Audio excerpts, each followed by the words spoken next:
আচ্ছা ঠিক আছে শান্তা বেবি, আমি তাহলে চলে গেলাম।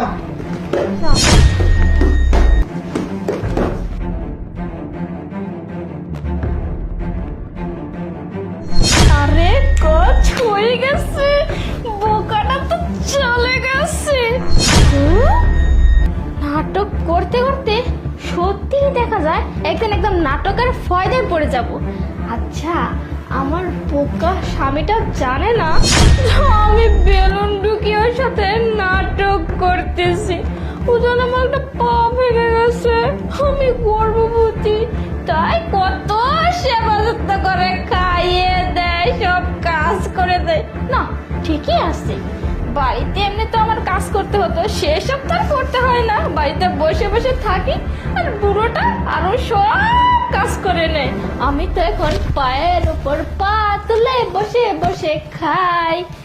কিন্তু ও তো অনেক চালাক পুলিশ, কিন্তু মাঝে মাঝে কি করে যে বোকা বোকা কাজ করে সেটাই বুঝতে পারি না। যাই হোক, অত কথা বলে লাভ নাই, ও তো চলে গেছে। এক কাজ করি, আমার বয়ফ্রেন্ডকে ফোন দে, আর ফোন দিয়ে আসতে বলে যে বেবি তোমার গার্লফ্রেন্ড গর্ভবতী, তাড়াতাড়ি আসো। শয়তান। যাই হোক, তাড়াতাড়ি একটা ফোন দিয়ে নেই, বুদ্ধি আসতে বলি। ম্যাডাম, কি কি কি ব্যাপার? এই বুড়ো, এটা কে রে? হ্যাঁ, এটা বাড়ির মধ্যে কোথা থেকে আসলো? এটা কে? ম্যাডাম, আমাকে আপনার স্বামী পুলিশ অফিসার পাঠাইছে আপনাকে চেক আপ করার জন্য, দেখতে পাঠাইছে। ম্যাডাম, আপনি সুস্থ আছেন নাকি সেটা দেখার জন্য আপনার স্বামী পুলিশ অফিসার আমাকে পাঠাইছে। ও আচ্ছা, আপনি কি নয়ন পাঠিয়েছে? আচ্ছা, আপনি এক কাজ করবেন, নয়নের কাছে যাবেন, গিয়ে বলবেন আপনার ওয়াইফ আর বাচ্চা এখন ঠিক আছে, মানে এক কথায় ভুয়া রিপোর্ট বানাইবেন, ঠিক আছে?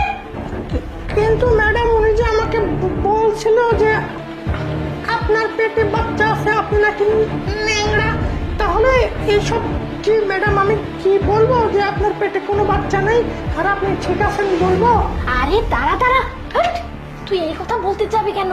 শুনে দেখে শুন, তোর কাজ হচ্ছে টাকা ইনকাম করা, আর সেই টাকা আমি তোকে দেব।